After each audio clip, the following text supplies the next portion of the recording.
everyone. I'm Kritika Saxena. Welcome to the FY23 earnings press conference of TCS. We have our journalists live with us in Mumbai, and we have several stakeholders joining in on our social media platforms, which has this press conference live. We're going to quickly introduce the management.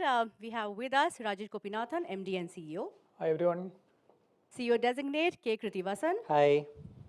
NGS, our COO. Hi. Our CHRO, Milind Lakkar. Hi. And our CFO, Samir Siksaria. Hello. Without further ado, as always, I'll pass the floor to Rajesh Gopinathan for the opening address. Thank you, Kritika. And welcome once again, everyone, to our earnings presentation. I'll start off with our performance for the quarter and then cover the full year numbers also. TCS ended Q4 on a strong note. We have clocked 59,162 crores in rupee revenue, which brings our dollar revenue for the quarter at $7.2 billion. It's an increase of 10.7% on a constant currency basis from a year-on-year perspective and 16.9% in reported INR terms. Our operating profit came in at about 14,500 crores at an operating margin of 24.5%, which is stable from last quarter. We converted that to a net profit of about 11,400 crores with a net profit margin of 19.3%, which is a sequential expansion of about 70 basis points. That brings our EPS for the quarter at 31.14. I'm also happy to note that we have continued to maintain very disciplined cash conversion, and these profits have been translated into 11,864 crores of cash from operations, which brings our total cash to net profit at about 104% for the quarter. Overall, satisfying quarter in the midst of a fairly challenging operating environment. Most importantly, I'm glad to say that when you look at it from our customer franchise, we have been continuously able to expand our customer franchise with the number of customers with whom we do more than $100 million in revenue expanding by 2 to 60 compared to the year before. From a segmental perspective, our largest market, North America, has grown at 9.6% year on year on a constant currency basis to touch 3.7 billion. UK, which is continued outperformance, has continued to accelerate, in fact, through this year. And we are in Q4, we have done 17% year on year and bringing it to 1.13 billion. Continental Europe has come in with a growth of about 8.4%, slowing steadily from on a quarter-on-quarter basis through the course of this year due to obvious challenges and headwinds that Europe has been facing, but coming in at $1.09 billion for the quarter. From a vertical industry perspective, despite everything that is going on, BFSI has clocked 9.1% year on year on a constant currency basis, bringing total revenues to 2.26 billion. Retail CPG continues a very strong run post-pandemic with the second year of solid growth. And for the quarter, they have clocked 13% year on year. And life sciences continues to deliver strong growth at 12.3%, bringing it to about $750 million of revenue. We have been very disciplined in our capacity addition.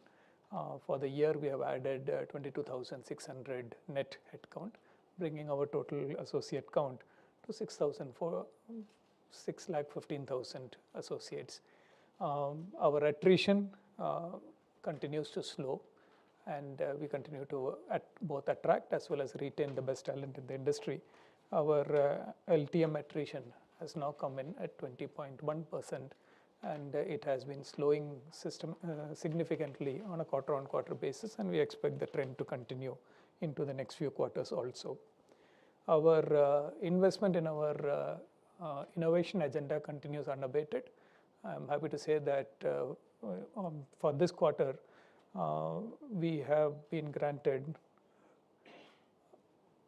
for the quarter, we have been granted about 181 new patents, bringing our total to 2,878, which is an increase of 591 patents, which, as I like to say, is more than a patent a working day, and something that we are always very proud of in terms of the acceleration that we have achieved. Totally, we have applied now for slightly more than 7,000 patents.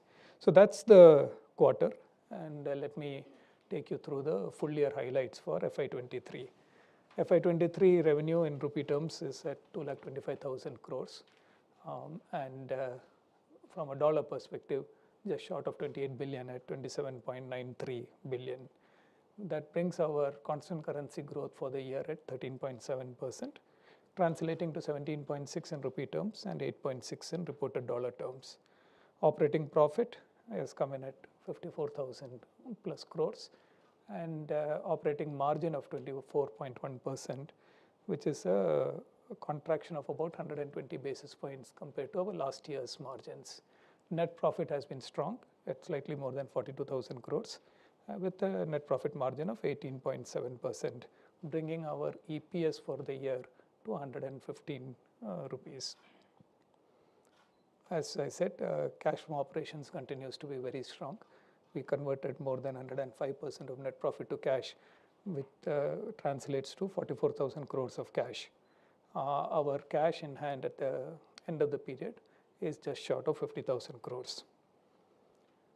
I spoke about the customer numbers earlier and the innovation agenda, and from a headcount perspective, if you look at the full year performance from a segmental perspective, this has been a second year of standout performance from our largest geography, North America.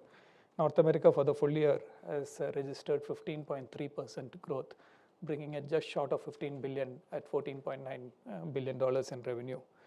UK has again been an exceptional performer this year. For the full year, they've grown at 15%, and as I shared earlier, for the quarter, they've grown at 17% year on year.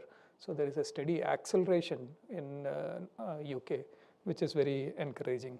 Continental Europe, despite all the challenges that that market has faced, has still clocked double-digit growth at 11%.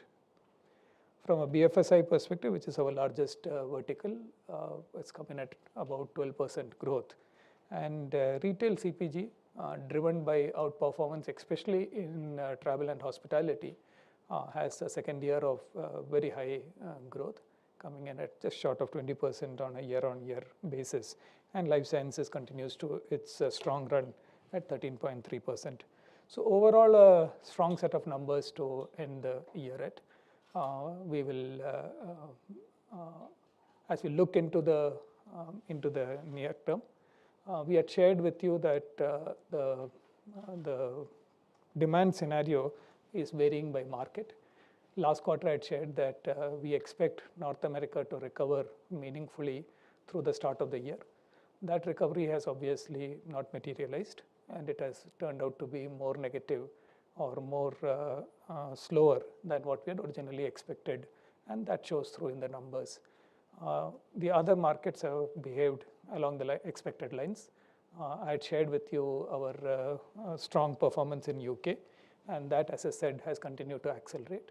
And the challenges in Europe are well understood, and that market has also played along those lines, though we see increasing positive sentiment in Europe, and we will share that in terms of what we are seeing on the pipeline also. So overall, from a market segment perspective, along expected lines, except the near-term weakness that we have seen in North America.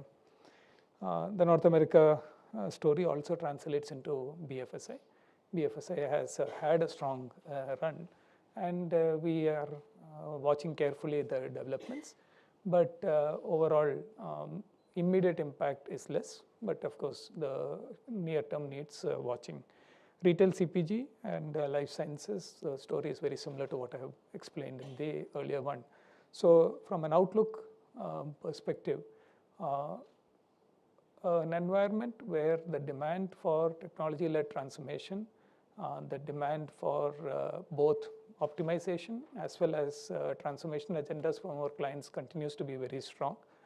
But it's something that requires very nuanced approach by us, by market and by vertical, which is where our focus has been. The with that, I want to conclude this presentation. And as all of you are aware, this is my 25th and last presentation as TCS CEO. And it's been an absolute pleasure and an honor to have to do this. Thank you for all of you for being here. I'll now call upon Kriti to share his perspectives on the way forward, and then we will take the proceedings from there. Thank you, everyone.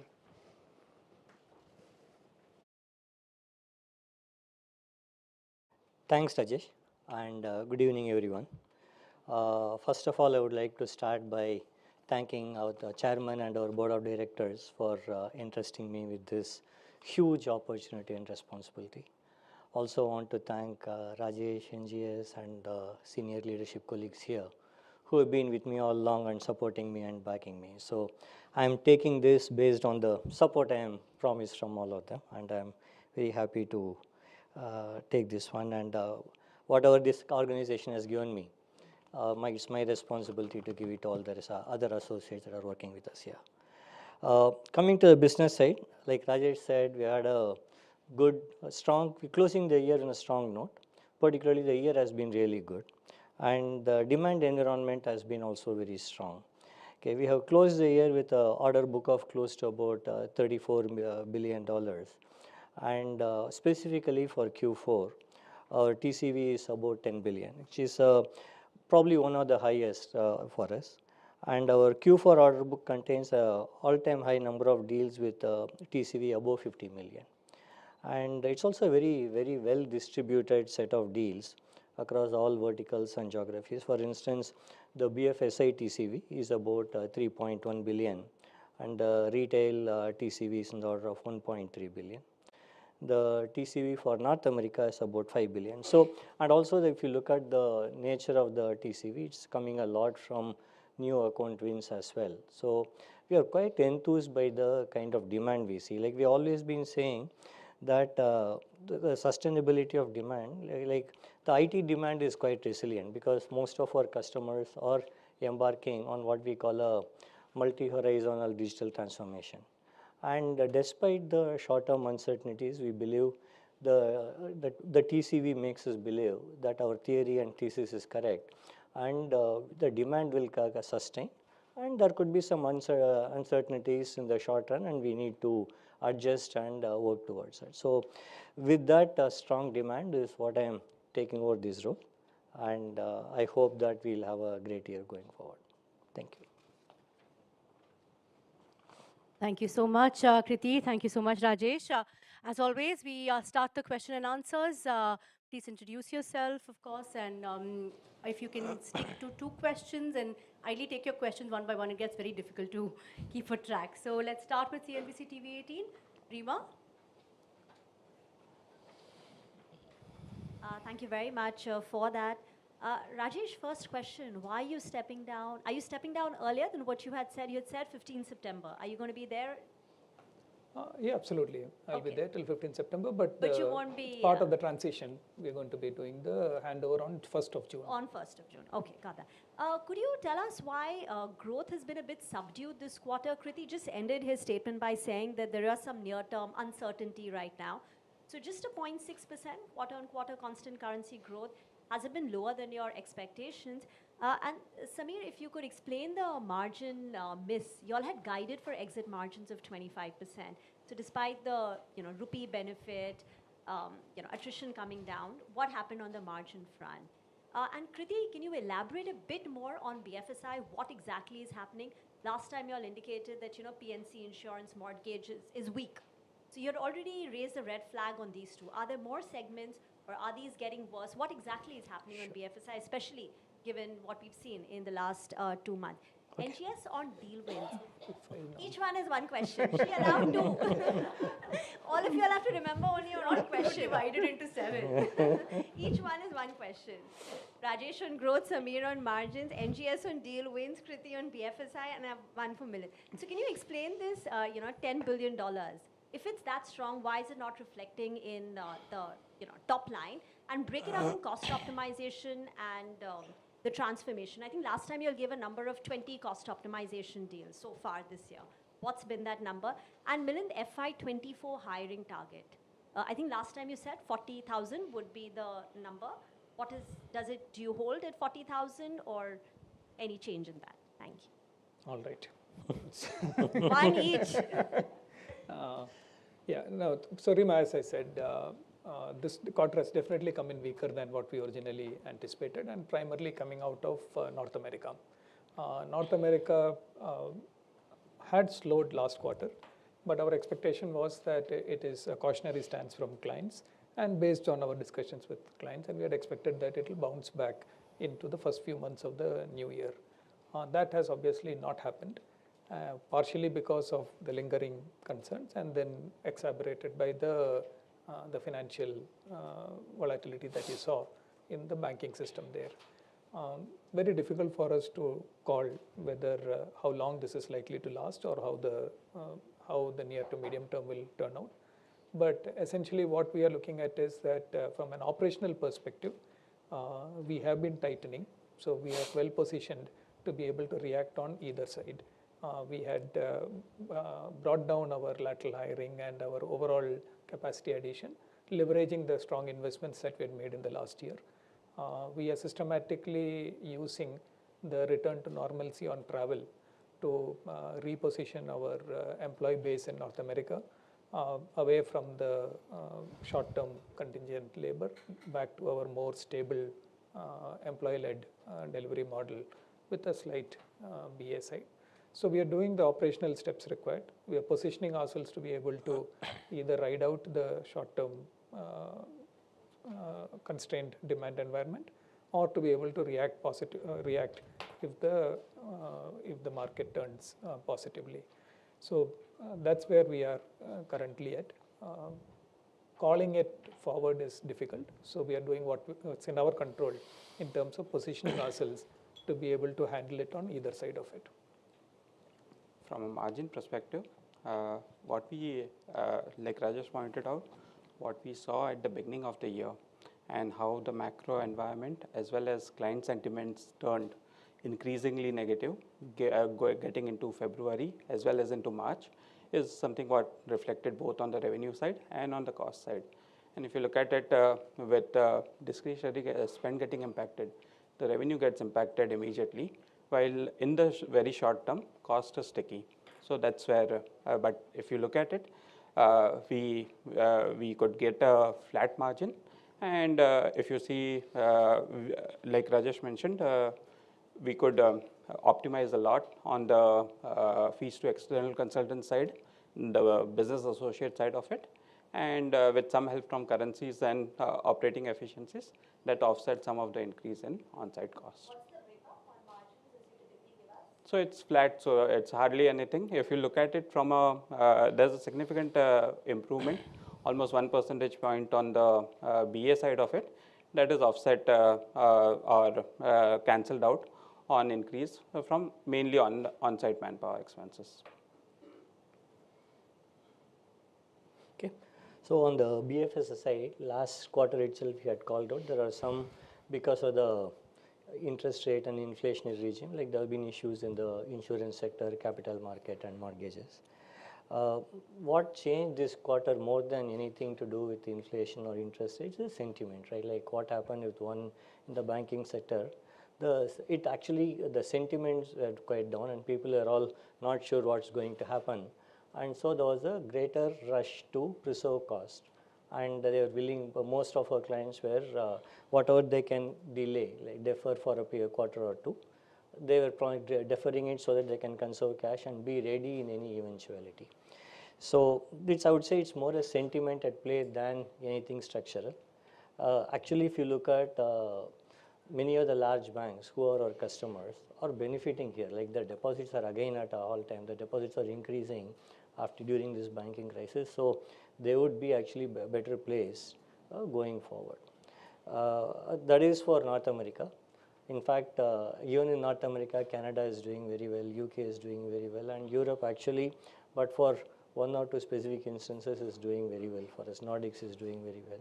So there are, yes, there are some issues in US, but most of the other regions are doing quite well for us. And as I said, we have a strong order book as well. So we don't want to say that in a particular quarter, these things will be, cannot call it immediate quarter, but medium to long term, we are very comfortable. Yeah, and the deal wins. Yeah. Overall, I think $10 billion by any measure is a fantastic performance by our sales folks. Extremely pleased with the breakup of those 10 billion deals. North America contributing to about 5 billion of them. BFSI contributing to about 3.1 billion. Retail 1.3 billion. And it's a mixture of all verticals, all markets, extremely broad-based. So we're quite pleased with the way that the deals have spawned and the way that they've got closed right through the year and right through this quarter, I should say. Right. I think in my interactions with all these clients over the last quarter, the conversation starts and stops with ChatGPT. Right? I think everybody talks about ChatGPT and what it's going to do, and I think for once, I think very clear that innovation is surpassing productivity. I think, and that kind of theme is what is spanning out in all these deal wins that we have. Right, it's a huge amount of focus on cloud data. At the same time, machine learning is a very, very important area of focus for people. Almost everyone is asking, how are you integrating ChatGPT in your offerings, in your this thing, or do you have plans of that? So overall, I think everybody is feeling that yes, there are no big budget cuts or anything, right? But spend wisely. Right? I think that's the kind of sentiments that we hear. We are extremely happy with respect to the deal wins, where we are. And in fact, there's one mega deal in that overall 10 billion, and minus that mega deal as well, it's a fantastic performance. Huge number of deals which are 50 million plus, right? Which augurs well for our future growth, right? I think that's what I would say. Rima, my answer is simple. Yes, 40,000 stands, campus offers. In fact, we just concluded our national qualifier test where 600,000 plus people appeared in the test. And so far, we have already issued 46,000 offers. So yes, it stands, 40,000. Shivani will. 46,000 offers so far. Anisha Jain, ET Now, and Anisha, no memory exercise, please. Well, I thought you'll be kind, given it's the last one with Rajesh. We'll be allowed to take at least more than 2 questions. But good evening, gentlemen. Hi, Anisha, this side from ET Now. Rajesh, wanted to understand from you, is it fair to say that FY24 growth will be more back-ended versus front-ended? And given the fact you're talking about increasingly negative sentiments in US, which started from February onwards, is it likely to get worse before it gets better in North America? Kriti, the question to you is, what is, if I had to ask you 2 focus areas as the CEO, what will that be? And also the corporate structure that was put into place last year, will that continue, or will there be any rejig as far as that is concerned? Samir, is it realistic to say that 26 to 28% is not going to happen in FY24 at least, given the kind of slowdown that we are seeing? And any deal cancellations, etc., or delay in ramp-ups that you are seeing on the ground? NJS, the question to you is $7 to $9 billion. Does it stay? The deal win pipeline per quarter that you had earlier suggested, the guidance for that. And also you talked about no budget cuts. So if you can elaborate a bit on that, whether it is across the vertical, or is BFSI at least seeing some budget cuts, etc.? And Milind, lastly to you, the question on attrition. When are we likely to see those numbers back coming to around 16%? And on hiring addition, etc., is it likely to be much higher than 40,000, 46,000 that you've already done, or will it be in that range? All right. I'm very tempted to say that in the hands of the new CEO, we all front-loaded. But difficult to call it. So, like you said, the volatility is fairly recent. We'll need to see how it plays out. Like Kriti said, the sentiment is negative. Once that plays into the system, it will take some time for it to play out also. So, immediate near term, definitely wait and watch mode. But medium term, from whatever discussions we have had with clients, we are not seeing large scale project cancellations. We are not seeing people rethinking their transformation agendas. Many of the longer term projects are still on track. It's more the discretionary projects which have been deferred or put on hold, or things that you would expect to start off post the winter holidays that has not yet come about. So these are the immediate impact of that sentiment going away. We have seen nothing that indicates that the structural story on technology is in any form impacted, but it requires careful watching. But overall, we continue to be quite optimistic, and we'll have to wait and see what the timing of it will be. So the next couple of quarters are going to be softer, given the fact all that is playing out. See, the thing about US is that it moves very fast. Decision making is very, very fast, and also compared to any of the markets, US is the most risk-taking market. So they move fast on the downside, they move equally fast on the upside. So I wouldn't say that 2 quarters is out. They reacted to it. What they have done is to defer, the most deferrable projects, but it could come back equally fast also. So we'll have to wait and see. See, from a focus area, no surprise, like immediately I would like to meet our customers, understand their priorities, what they are focusing on, what they intend to do in the near term and medium term. I would also like to, I'm not gone ahead and met though we've been talking to our immediate leadership team, we would like to meet the larger set of associates and provide them the comfort of continuity. And the last one from my focus is all these years I've been quite comfortable on the BFSI side, being familiar, like I need to get comfortable with the non-BFSI side of the business. That would be my focus.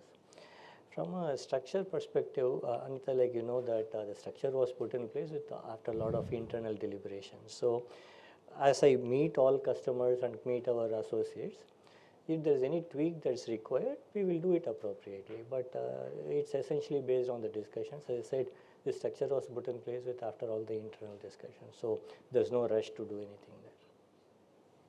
Coming to 26 to 28, it is a guiding beacon, and it's not a top-down target.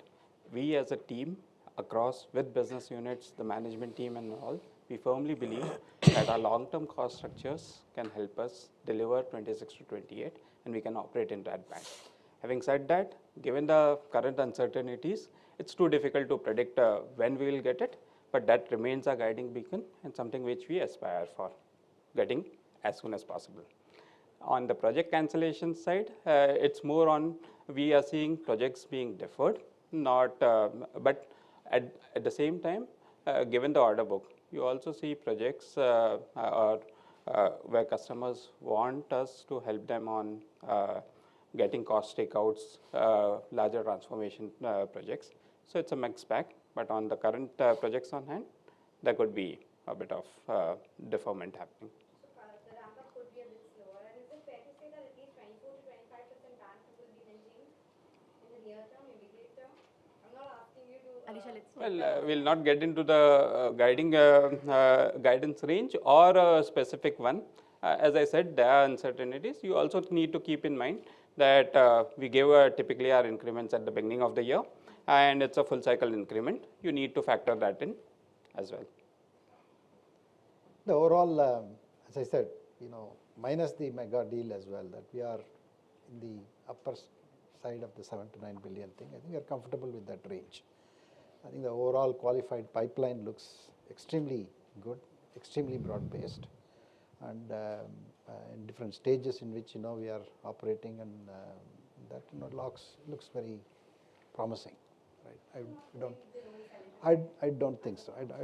There's no reason for us to tell you that we'll be going below 7. Right? It's not warranted. Overall, the qualified pipeline that we have, the stage at which they are in, I think we are quite comfortable and confident of that 7 to 9 billion range.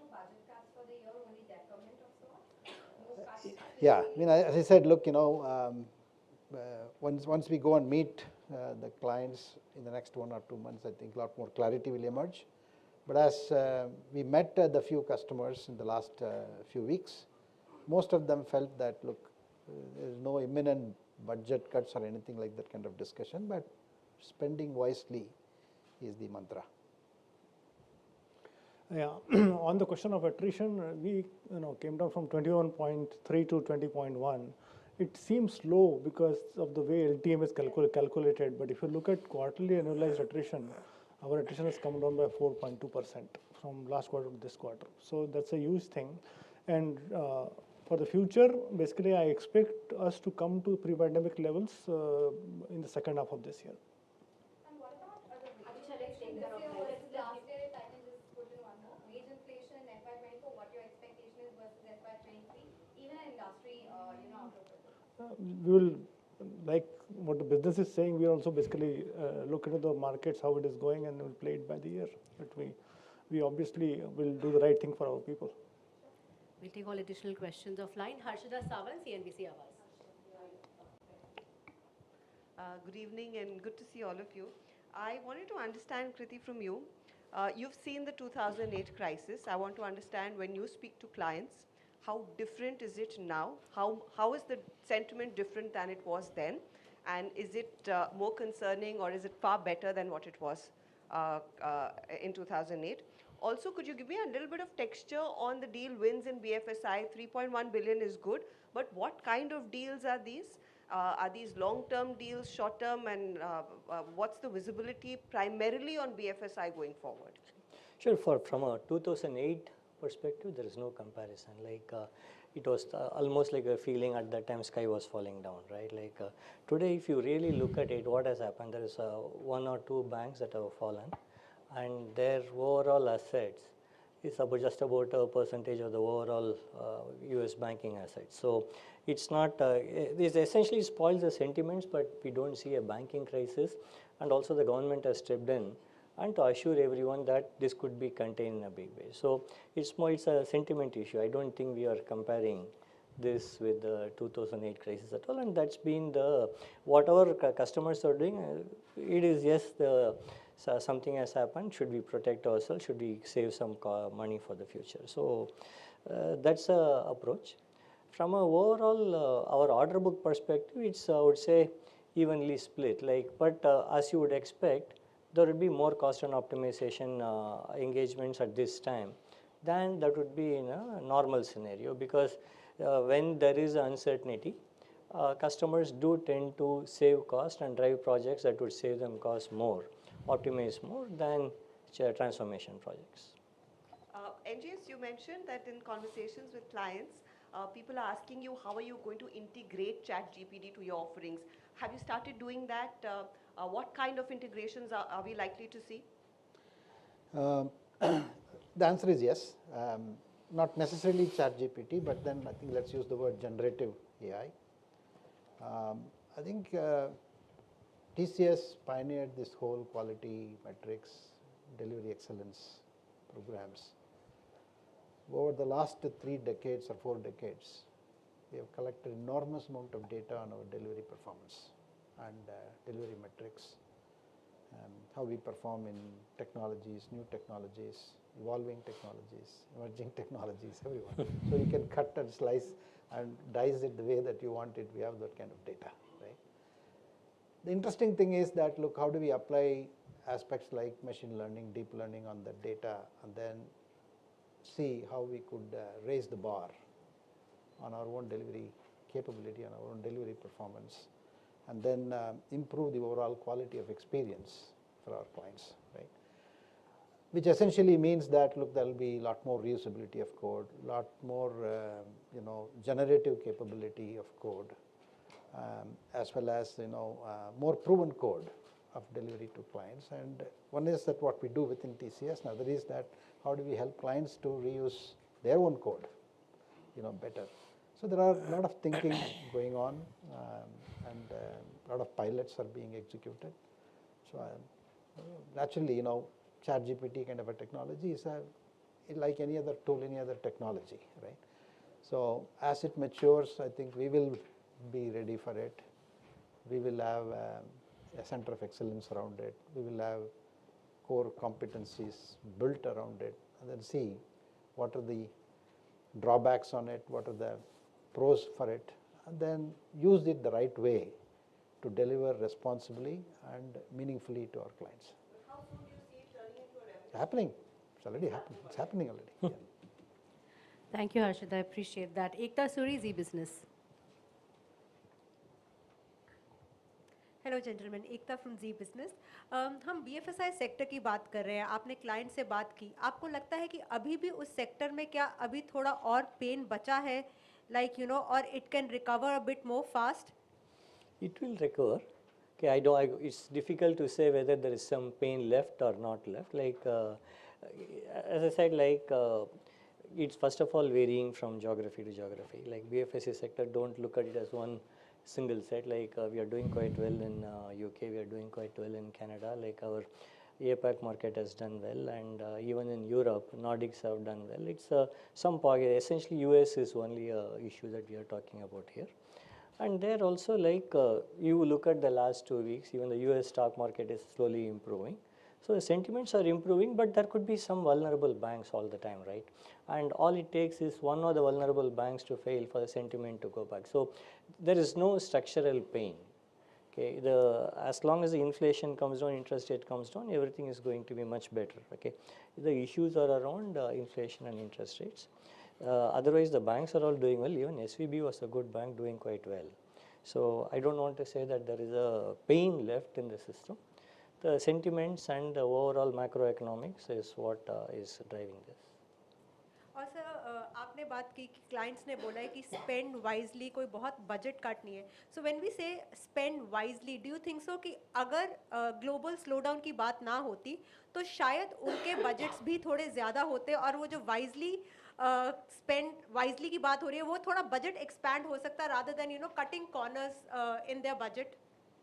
Budget expand भी हो सकता है, contract भी हो सकता है, but it is not big, right? It can be plus minus 1 or 2% here and there in the overall budget. This is the impression that we gain, you know, from the initial conversations that we have with our clients, right? But bottom line is that the kind of programs that customers were embarking, whether it is cloud or data, they are kind of irreversible, right? They have gone ahead with it, and they will continue to invest in it. They will continue to leverage the cloud and data capabilities for their own growth, right? But there are, in any project, overall portfolio of projects, there are certain projects that will have to keep going, certain projects, the pace of which can be slowed down, certain projects can be deferred, right? That's the kind of a portfolio typically every client has, right? So what we are seeing is, based on the sentiments, there have been some deferment. There have been some, let's say, taking off the pace of execution. Some, you know, keep going at the same pace that we used to do before, right? So I think, you know, that's the nature of the beast that we are facing right now. और sir हम AI generative chat GPT के बारे में भी बात कर रहे हैं. यू नो बहुत से अभी नया एक फैक्ट तो नहीं बोलेंगे, but it's picking up a lot. So you know I like to ask you sir, बहुत से लोग ये कह रहे हैं कि AI और स्पेशली चैट जीपीटी जैसा अगर जनरेटिव AI है तो वो जॉब्स पर भी बहुत असर डालेगा. What's your view on the same? अभी हमने कितने सालों से देखा है कि कोई भी नई टेक्नोलॉजी आती है तो जॉब कम नहीं होते हैं, जॉब बदल जाते हैं. वो भी अभी इसमें भी ऐसा ही होगा. हम लोगों को दूसरे स्किल्स में लोगों को एक एड ऑन करना पड़ेगा तो what they learn, and based on that actually the new value will be created for the customers and for our people. So it is not going to be nullification of jobs. It will be replacement and new jobs coming out as a result. Thank you. Dibangana Ghosh from Money Control.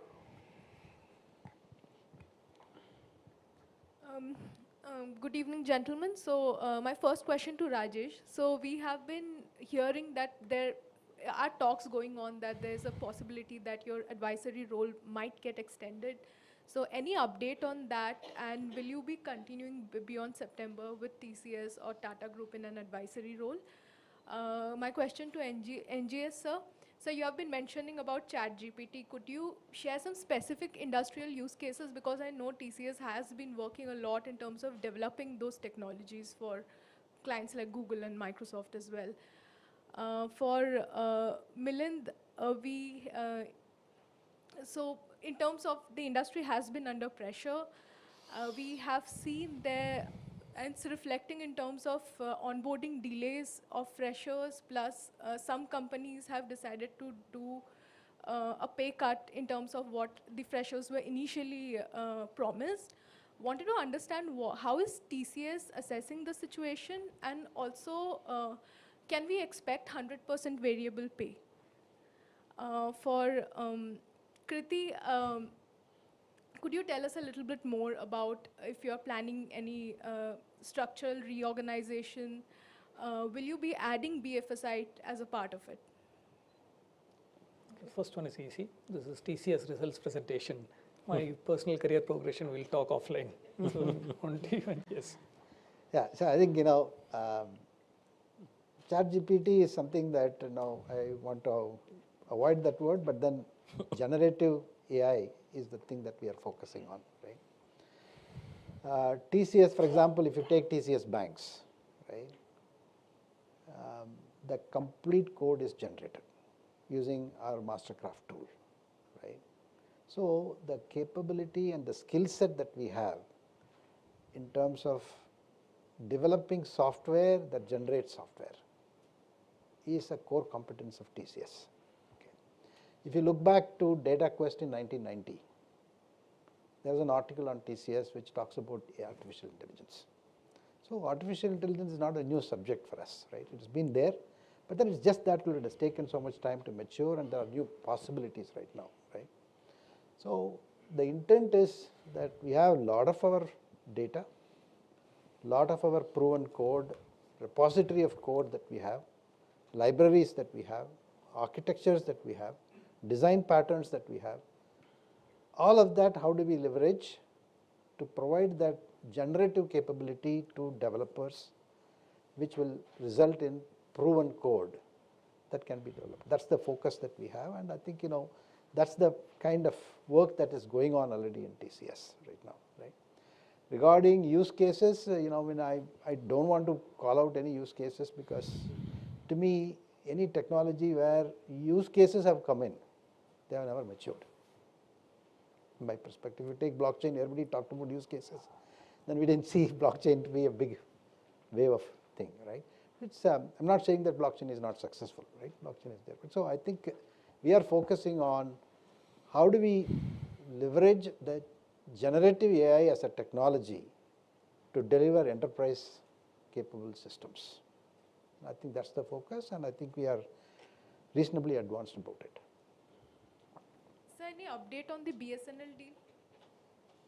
Offline. Can you repeat your question? Yeah, so I was asking, how are you assessing the whole onboarding, fresher hiring situation, given that a lot of companies have started to delay onboarding, plus there are pay cuts happening in terms of what freshers have been promised initially. So wanted to understand how is TCS assessing that situation, and also what do we expect, and will we see 100% variable payout this time?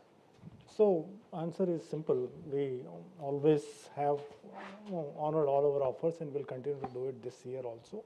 There were some delays in a month or two for onboarding people, but it will happen. We are honored all the offers. So, and in future, and no reduction in salaries, nothing. So whatever we have committed is what we honor. With respect to variable pay, yes, it is 100% variable pay this quarter. Okay. Any hikes? What is going to be the quantum of the hikes? Sorry, Okay. I'm not getting a turn. I'm just So our hikes are similar to what we normally do every year. For high performance, it can be in the range of 12 to 15%. What is the company average? I think without giving the average, let me just say basically what we normally do means high performance 12 to 15%, to go from 12 to 15% to 8% to 5% to 1.5%. That depending on the performance. Tushardeep from BQ Prime. I had a question for Sure. Kriti. Yeah. See, but I answered that question before as well. Like, we are not in a hurry to do any structural change or organization change. We would be talking to the associates, we would be talking to the customers. We will see what is required and do whatever is required at that time, the tweaks, whatever we need to do, we'll do. We are not in a hurry to. So Right. don't Just a Devangana, follow-up we'll there. take that offline. We are genuinely running out of time. Will BFSI be a part of, just one question, will BFSI be a part of the structural reorganization? I'm not even promising a structural change. Why are you asking? BFSI will be part No, of that. I mean last year's Tushardeep structure. from BQ Prime. Hello, gentlemen. Couple of questions. First, Kriti, how do you see the BFSI growth in the next 2 quarters? Given that we are now at 9.1%, do you see BFSI growth going back to double-digit growth in the near term? And what are your ideas for the full year as well? I mean, FY24. Rajesh, you are going away quite early, 3.5 months as per the scheduled date. So how has the transition been so far with both of you? Those lines. A small question to Milind. NJ sir mentioned that we have started incorporating generative AI into your products. So how the staff also been started training on these technologies? That's it. Thank you so much. Tushar, like on the BFSI growth side, I'm not going to call on what's going to be happening in the next 2 quarters. Like, as we don't give guidance, and also we said there is a lot of uncertainty here. You need to look at what is our demand. Okay, our demand has been very strong. So if something doesn't happen in Q1, it doesn't happen in Q2, it will happen in Q3 or Q4 because demand is there, customers are willing to sign up new projects. And more importantly, our thesis, as we said, is we are in a phase where the technology is at the right center of the business transformation, and it makes a huge competitive advantage, gives a competitive advantage to all the clients. So that spend doesn't go away anywhere. Does it happen today or does it happen a couple of quarters later? It's going to happen, and we are also in it for a long run. We would continue to train our people, we'll continue to work with our customers to ensure that those projects are delivered to them. So it's very difficult to say will it be Q1, how Q1 will be or Q2 would be. But we believe long-term is quite strong, particularly based on the order book we have. Sure, I'm not going away early. So September 15th stays. But from a transition perspective, this is classical TCS transition with our clients also. So first half, I am primary, he is shadow. Second half, he is primary, I am shadow. Having said that, as I said, I don't expect the transition to be rocket science, but it needs to be done diligently. So we will be available, but it's going very smoothly. We were focused on this results. We are now going to be traveling for the next 6 to 8 weeks, meeting with customers, meeting with our field teams, and that's been planned, and then we're going to be executing on that. So exact center would have been June 15th. June 1st is as good a date as any, but it's as per plan. I think building capability standpoint, AI has been a large practice for us for many years. Generative AI is about applying some of that expertise in the model in which we operate. That is something which is being conceptualized. That is also, it's about more about the operating model itself and how it changes and what does the AI co-worker do in the future. All those things are being conceptualized right now, and appropriate training for the appropriate people has already begun. Ashish from BTI. So most of the questions answered. Just a small thing. Is the mega deal win Indian? Is the mega deal win? Is it an Indian deal win, and how big is it in the $10 billion? Oh no, that's the one that we announced earlier. It's in UK in the insurance space with Phoenix. That's the only one. That's about 750 odd million out of this 10 billion. Shivani, Business Standard. Hi, gentlemen. Good evening. So the mega deal question has been asked by Samir. What has been the impact of SVB, Credit Suisse on the margins, if you can elaborate more on that, if there has been this quarter? Kriti, one question on the banking sector. While some of these banks have folded up, you've had long-term relationship with them. What will be the impact on the existing contracts that you have with them? any significant, or there will be some more time for you to know what that impact will be? Rajesh, final quarter, you kind of sounded a little, I don't know, slightly different when you were giving presentations. So thoughts on that? You're smiling, really, but still. Thanks. So we don't call out client-specific details, so I'll not be able to add more color on what you have asked. But if you look at our quarterly margin, it's sequentially flat. So on the contrary, you mentioned specific clients. As you know that SVB has been taken over by a different new bank. And so most of the contracts that are all all the critical contracts have been innovated to the new one, and we are working under for the new bank. And it's true for SVB and for the other case also. So we are all the critical work is continuing. There are some change and transformation programs that have been deferred or paused.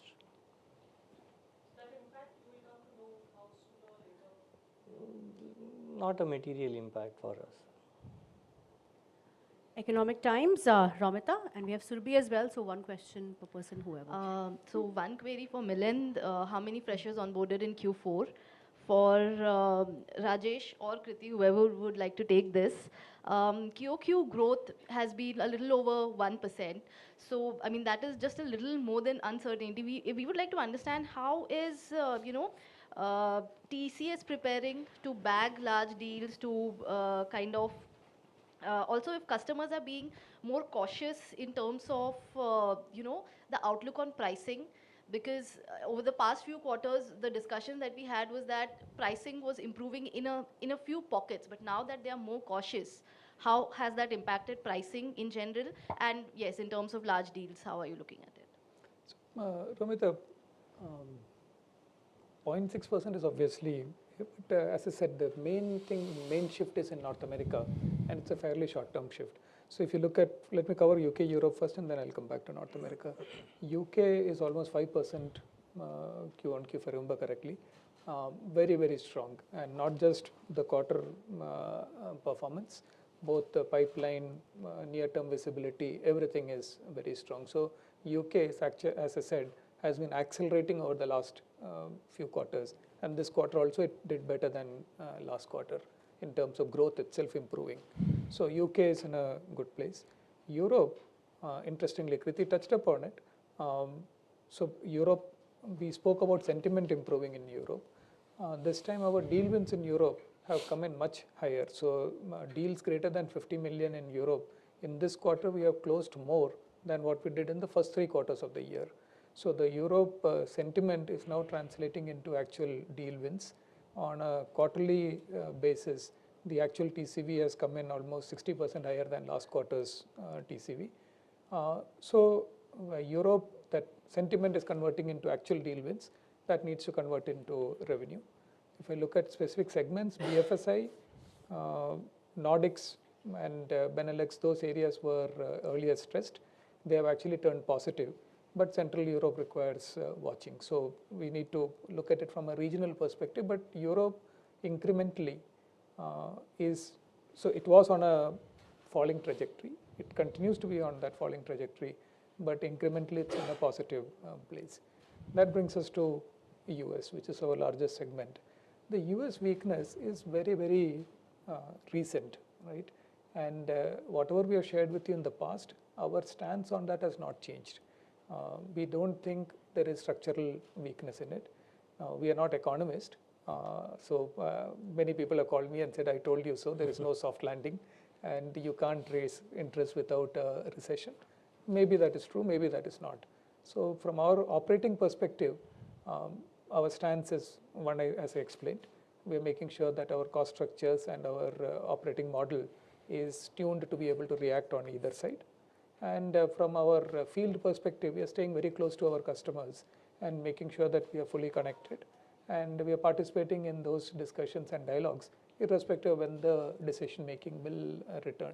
So that's the way to look at it. So while the near term, the print number is weak, but we are not, anywhere near as concerned as we would be in a different scenario.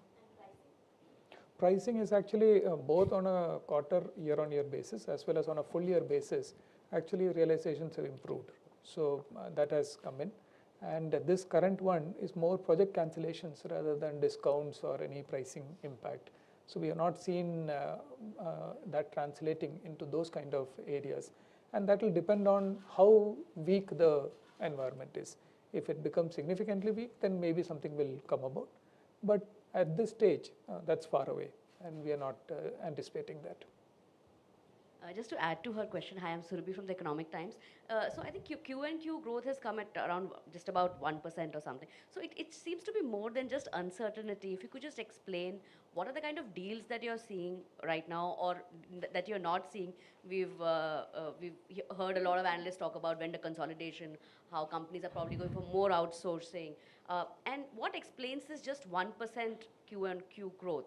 Are clients really holding on, or they're slashing client budget, tech budgets, and what can we expect in the next few quarters? I know you've answered a lot of questions on that, but if you could just explain on what kind of deals you are seeing apart from BFSI, that I think Kriti has explained.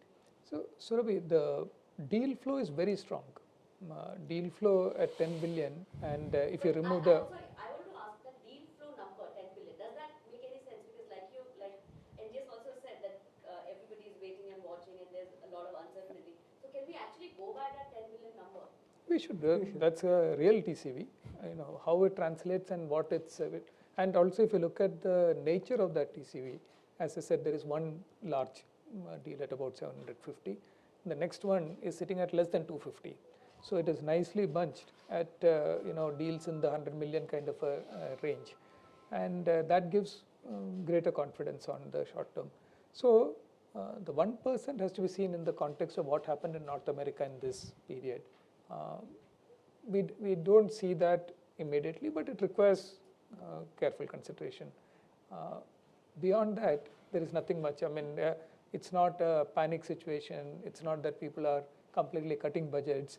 They're not telling us that prepare for a significant downturn. All of them are saying the same thing, that guys, hold on, we need to be careful. Let's see where it is going, and then we will take a call. Don't unwind, don't go away, stay with it. So the contract side of it, that decision making is happening, but the actual discretionary projects, things that you would expect to start, they are not started yet. Maybe it will come back. Maybe it will turn out to be something more negative, but that we will see. The point is that we got to position ourselves, as I said, for either direction, and that we are doing beautifully. Romita, just take a minute. Romita, we do not call out numbers, fresher hiring numbers in a quarter. All I can tell you is whatever offers we have rolled out last year, we are going to honor each and every one of them, and the people are getting already onboarded or getting onboarded as we speak. Ramita, we'll take this offline. Over the year, yes. Varun Sood, second last question from Mint. Hi, good evening, gentlemen. Sir, you had 34.6 billion TCV in the year ended March 2022. And in the fourth quarter, you had about $11.3 billion deal wins. So when this year you told us that about a strong deal win of 34.1 billion and 10 billion, the base of TCS also has significantly improved. So the way I look at it, actually the TCV numbers are a little low compared to the historic past. Now, your client addition, 100 plus, that has also significantly slowed. You added about 10 in the last year. This year, it's just 2. Even if I look at your 7 industry verticals, 4 of them are growing slower than the company average. One of them is bang at the company growth of 13.7, and only 2 are growing more than 13.7%. Now, all these numbers put together appears to suggest that there is something, a broad-based slowdown at TCS. A, would you agree with this kind of a conclusion? And having said this, what would be FY24 looking like? You don't give any guidance, But what will be FY24? Will it be like similarly at this numbers, what we've closed this year, or could it be any better? Because TCV by itself is a little misleading, if I can say so. That's the first broad, and I just have one last question. So on the chat GPT, now over the last 10 years, 15 years, every time a new technology has come, cloud has come, robotic process automation have come, we've always tend to conclude it, and journalists and analysts are guilty of it, that this is the death knell of Indian IT. It hasn't really happened. Now, should chat GPT or large language model or generative AI, should we look at it that it will actually increase IT outsourcing, both in terms of revenue and in terms of margins also? If you could just help us understand how over a 5 or a 10-year horizon we should look at the impact of generative AI on IT. Thank you. Well, on the first one, numbers are what they are, right? And you laid it out nicely. So TCV cannot be misleading because the number is exactly what you said what it is. Now, we have given you commentary on the rest of what is happening in the market. Based on that, you can make your own conclusion as to whether it will be good or whether it will be bad or somewhere it will be in the middle. We stay away from giving you specific guidance in terms of what the next year will be. But it's our job to report what the numbers are. It's our job to give you color on what we are seeing. And also it is our job to tell you what is our operating stance, which we have shared with you. Based on that, make your conclusions. And then we need to operate. We will do our bit. We'll see where it ends up next year. GPT. As far as the chat GPT is concerned, I think it's too early to say how it will span out in the future. But my own take on that is it's the generative AI capability is something that is going to make technology relevance and its acceleration even higher, right?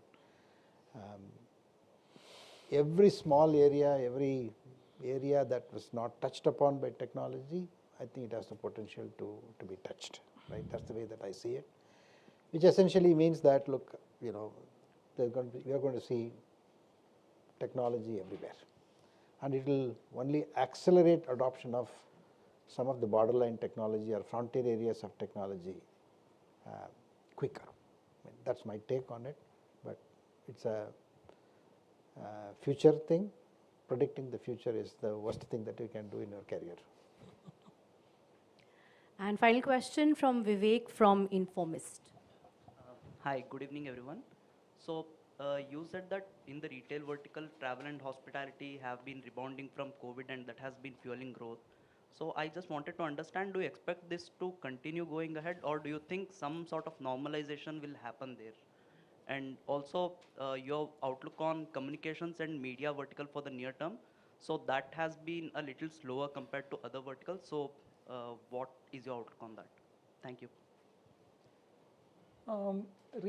TTH, travel and hospitality, definitely will normalize because we don't know. I mean, right now all the flights are, you don't get a ticket anywhere, but it will be reasonable to assume that it will normalize. So there's not much to call on that one. CMI is a more complicated one. It is region and account specific. What we have found within the CMI vertical is that the comms, the communication service provider side, is quite strong and doing quite well. The information and media has been the one where the weakness has been. Difficult to call as to where that will be. But the communication service providers, there the investment agenda is still very strong, and there's a lot of growth happening on that. Media and info services is where the weakness is. Thank you. Thank you. Thank you, gentlemen. Thank you to everyone joining in person and virtually. We have a few questions that have been sent from the journalists that couldn't be here. A lot of them have been answered, but the ones that haven't, we'll definitely try to answer this offline. We're really out of time now. Thank you, everybody. Have a good evening. Thank you. Thank you. Thank you.